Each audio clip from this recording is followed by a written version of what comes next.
we found a spot, and it is great. It's right near a state park, actually, so there are shower facilities and water that we can get over there, which is like van life for heaven, but it is free, and it is wild camping. We even have a little fire ring, and we won't be starting a fire just because there are fire restrictions in this county of New Mexico. There's severe drought. It is awesome because we can also hold our spot because we did something kind of smart before we left. I'll show you. We brought our backpacking tent. Just a small, really old tent. No need to put a rain fly up because it will not be raining. And we have some friends over there. And the schooling. A lot of people here boondocking, but at the same time, it's kind of a private area. Yeah.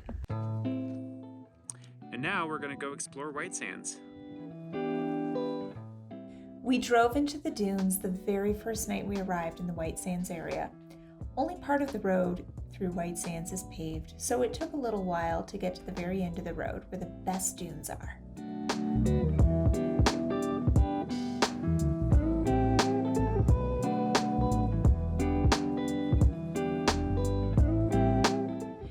Walking the dunes during that sweet evening light is pure magic.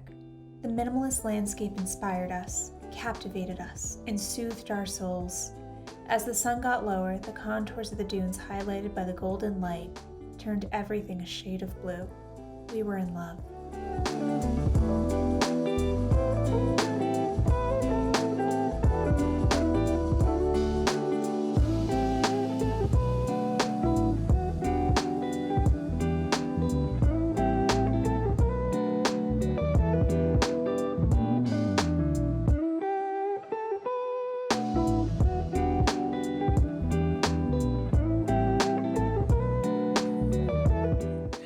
We are in White Sands, and this is a spot that I think both of us have been wanting to come out for a very long time. It's absolutely phenomenal. And honestly, we've seen photos of this place and we've seen videos on YouTube, and we knew how amazing it is, but you really don't feel the beauty of this place until you're actually here. It's just so amazing. And it's not even sunset, but the lighting is already just like 10 out of 10. We're in White Sands National Park. This is a spot that we have both wanted to come out to for a very long time. And honestly, seeing White Sands on photos, seeing it on YouTube is spectacular and really pretty, but you really don't feel the entire scenery until you're here. And it's just such a magical spot. One of the really cool things about White Sands is that the dunes are actually not made from sand. Despite the name White Sands, this is actually gypsum. Same stuff that they use to make drywall with, and it's actually really fun to walk around barefoot. You don't really sink in like you do in some of the other dunes out there. And what's happening is these mountains around us, they kind of surround the whole valley. As they erode, the gypsum from those mountains runs down with the water streams, and it settles at the bottom of this basin. And then during the springtime, they get a lot of really strong winds here. 40, 60 mile an hour winds are very typical. They erode away those crystals, creating these beautiful dunes, over 200 square miles worth of them. It's absolutely stunning.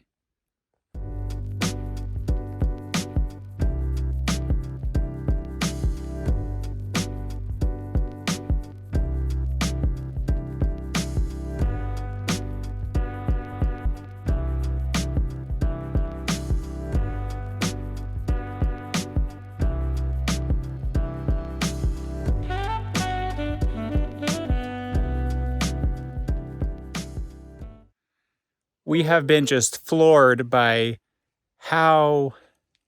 just speechless. You think he's speechless? I can't. I have no words. None.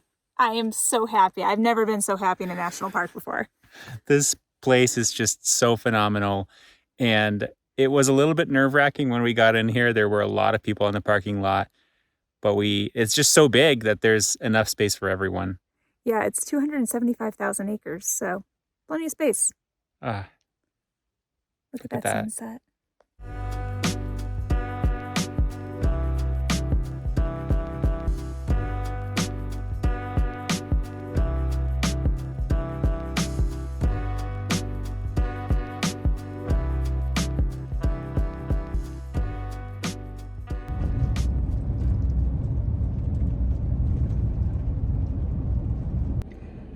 Good morning. We came out to the White Sands National Park once again this morning. We got here around 6:40 a.m. The park opens at 7. Unfortunately, that's pretty much sunrise. So by the time we actually got into the end of the road where the best dunes are, the lighting kind of faded. So if you do want to capture sunrise, I think you have to come here earlier in the winter when the sunrise is later. Nonetheless, we just kind of hang out in the parking lot, made breakfast, and we're gonna go check out some of the other spots in the park and maybe go sledding later. We'll see how much the rentals are. We just stopped by at this amazing wood carving spot and got a lot of different carvings. 5 of them to be exact.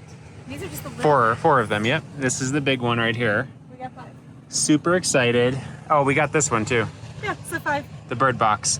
And the grand total is $200 for all of these. In New Hampshire, this would be like $1,000. Probably more than that. If you're ever in Cloudcroft, check these guys out. They do amazing work. These carvings are spectacular and they carve them right here on the spot. Beautiful work. It's great when you all of a sudden discover a place that is absolutely incredible by accident. And this is total accident. We were just going on a drive to see the National Forest and we came across this adorable town of Cloudcroft.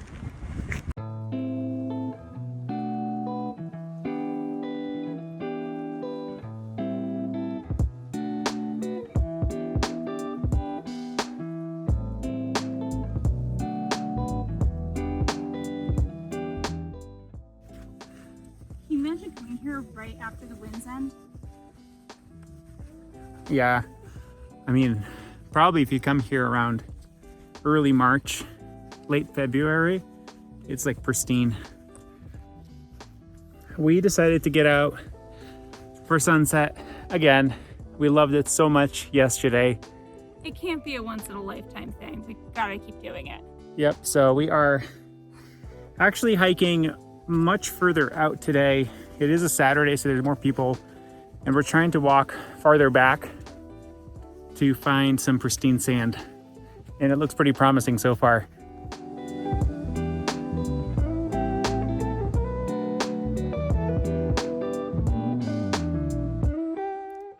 Natalie was painting a small watercolor piece reflecting the beautiful blue dunes.